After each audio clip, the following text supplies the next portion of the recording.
नमस्कार दोस्तों, आयुर्वेदा में आप सबका स्वागत है। मैं डॉक्टर रीचा, आयुर्वेदिक ऑब्स्ट्रिशियन और गायनेकोलॉजिस्ट और आपकी शुभचिंतक।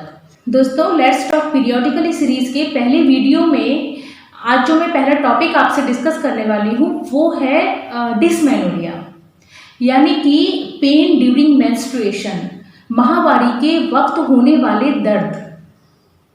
तो डिस्मेनोरिया दो प्रकार का होता है, प्राइमरी और secondary. Primary dysmenorrhoea primary dysmenorrhoea बहुत कॉमन है और प्राइमरी डिस्मेनोरिया, इसको प्राइमरी नाम इसलिए दिया है क्योंकि ये इसके पीछे कोई भी वजह नहीं होती है, इसके पीछे कोई भी खास रीज़न नहीं होता है, प्लस कोई बीमारी की वजह से ये डिस्मेनोरिया नहीं होती है। जो ये दर्द होता है पीरियड्स के टाइम होने वाला दर्द किसी भी वजह से नहीं होता है, यानी कि इसके पीछे कोई बीमारी छुपी हुई नहीं होती है, तो इसलिए इसको प्राइमरी डिस्मेनोरिया कहते हैं। और प्राइमरी डिस्मेनोरिया अक्सर पीरियड से 1 या 2 दिन पहले से शुरू हो जाता है और तकरीबन 12 से 72 घंटे तक ये दर्द रहता है। ये दर्द जो है फीमेल्स में उम्र के साथ में कम होता चला जाता है और अक्सर ये देखा गया है कि पहली डिलीवरी के बाद ये दर्द खत्म हो जाता है। तो प्राइमरी डिस्मेनोरिया अक्सर छोटी मोटी प्रॉब्लम के साथ में आता है, जैसे कि जी मिचलाना हो गया, वॉमिटिंग हो गया, यानी कि उल्टी आना, जी मिचलाना, दस्त हो जाना, तो ये सारी प्रॉब्लम भी इसके साथ में काफ़ी बार बन जाती हैं, लेकिन इसमें कोई घबराने वाली कोई बात नहीं होती है। अच्छा, अब जो हम बात करते हैं वो है सेकेंडरी डिस्मेनोरिया की, यानी कि वो प्रॉब्लम माहवारी के वक्त होने वाला दर्द अगर किसी प्रॉब्लम की वजह से होता है, यानी कि अगर किसी बीमारी की वजह से होता है, तो हम उसको सेकेंडरी डिस्मेनोरिया का नाम देते हैं।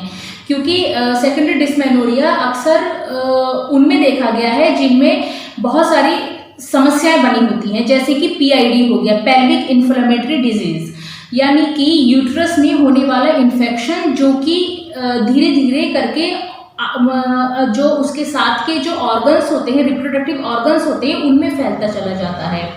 तो ये जो इन्फेक्शन होता है PID, इसमें भी अक्सर ये दर्द की समस्या देखी गई है। दूसरा है एंडोमेट्रियोसिस और तीसरा है फाइब्रॉइड, यूट्राइन फाइब्रॉइड, यानी कि बच्चेदानी में होने वाली रसौली। तो ऐसी और भी बहुत सारी समस्याएं हैं जिसकी वजह से सेकेंडरी डिस्मेनोरिया होता है। तो ये सेकेंडरी डिस्मेनोरिया अक्सर साथ में होने वाली बीमारियों की वजह से होता है। तो अगर हमें सेकेंडरी डिस्मेनोरिया ट्रीट करना है तो सबसे पहले हमें उस बीमारी को ट्रीट करना पड़ेगा। तो बहुत ज़रूरी हो जाता है कि खाली आप इस दर्द को हल्के में ना लें, पहले कोशिश करें कि इन्वेस्टिगेशन करा लें। अल्ट्रासाउंड हुआ, आपके ब्लड इन्वेस्टिगेशन है, बाकी ब्लड रिपोर्ट्स, और इन सब रिपोर्ट्स के बेसिस पर ही डॉक्टर डिसाइड करते हैं कि आपको कोई प्रॉब्लम तो नहीं है। यदि आपको कोई और प्रॉब्लम शरीर में बन रही है तो वो पहले वो प्रॉब्लम ट्रीट होगी, तो ऑटोमेटिकली आपकी सेकेंडरी डिस्मेनोरिया यानी कि पीरियड्स के टाइम होने वाला दर्द जो है वो भी ठीक हो जाएगा। तो इस चीज़ को हल्के में बिल्कुल ना लें और नज़रअंदाज ना करें। तो चलिए अब इसके ट्रीटमेंट एस्पेक्ट के बारे में बात करते हैं। तो डिस्मेनोरिया की अगर ट्रीटमेंट के बारे में अगर मैं आपसे बात करूं तो आयुर्वेद में कुछ दवाइयां हैं जो आपको इस समस्या से निजात दिला सकता है, पूरी तरह से आपको इस समस्या से मुक्त कर सकता है। स्पेशली मैं प्राइमरी डिस्मेनोरिया की बात कर रही हूँ, क्योंकि सेकेंडरी डिस्मेनोरिया में मैं आपसे ऑलरेडी बता चुकी हूँ कि आपको सिम्टोमेटिक रिलीफ तो हो सकता है कि आपको उस टाइम के लिए वो दर्द में आराम हो जाए, लेकिन अगर जहाँ तक पीछे छुपी हुई उसकी प्रॉब्लम की बात है तो आपको पहले उसको ट्रीट कराना ही पड़ेगा। तो जो पहली दवाई मैं आपसे डिस्कस करने वाली हूँ वो है दशमूल काढ़ा या दशमूल क्वाथ।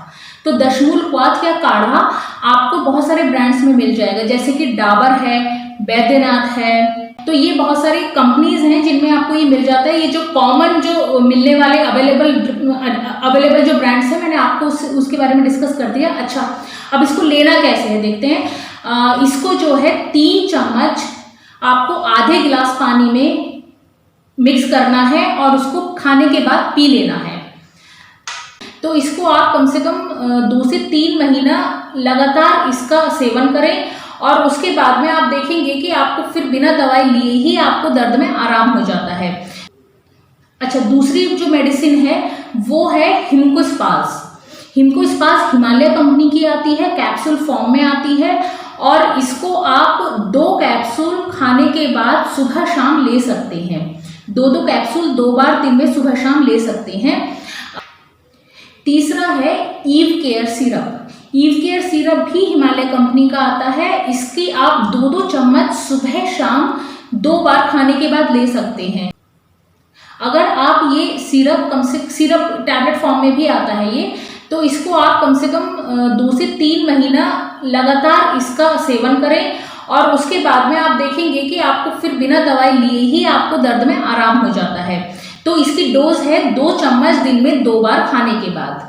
चौथी जो मेडिसिन है जो मैं आपसे डिस्कस करने वाली हूँ वो है अशोकारिष्ट। अशोकारिष्ट के बारे में आप सब बखूबी जानते होंगे, बहुतों ने सुन रखा होगा।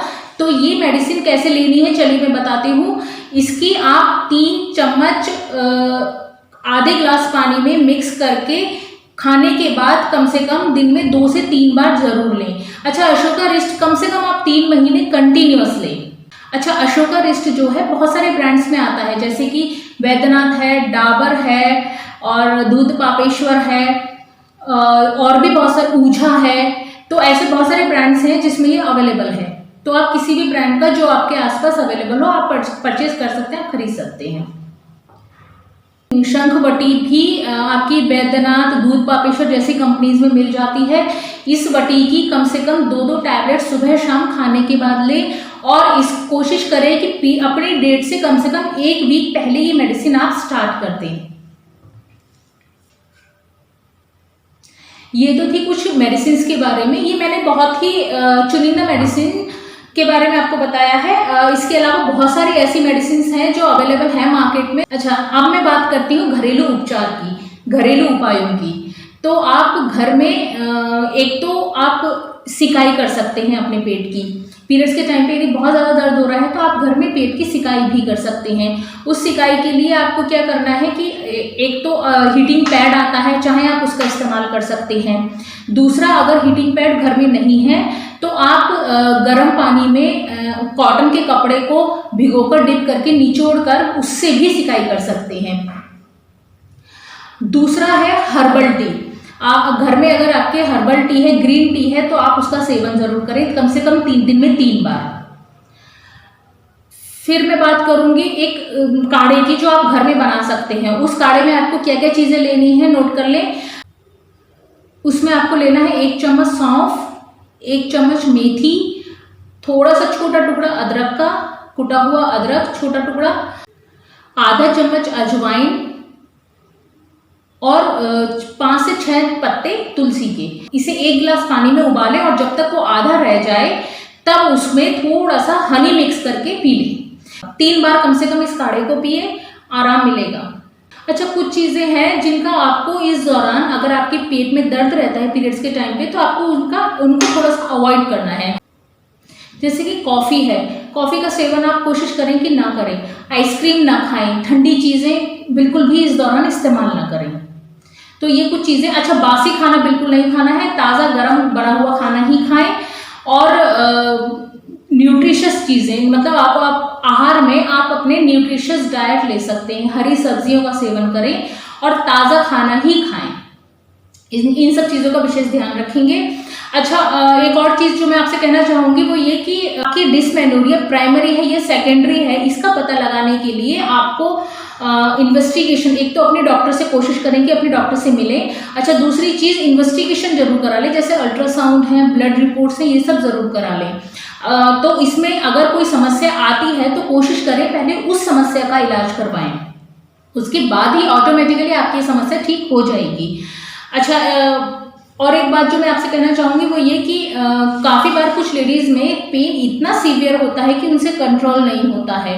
तो ऐसी कंडीशन में आयुर्वेद में पंचकर्मा भी बताया गया है जिसे आप फॉलो कर सकती हैं। लेकिन पंचकर्मा के लिए आपको एक स्किल्ड डॉक्टर की ही ज़रूरत है, स्किल्ड आयुर्वेदिक फिजिशियन की ही ज़रूरत है। तो आप वो पंचकर्मा के साथ साथ मेडिसिन को भी फॉलो कर सकती हैं। इससे आपकी समस्या का परमानेंट इलाज हो जाएगा। तो चलिए आज की वीडियो में इतना ही, मिलते हैं नेक्स्ट वीडियो में नेक्स्ट टॉपिक के साथ में। तब तक के लिए टेक केयर, बाय बाय।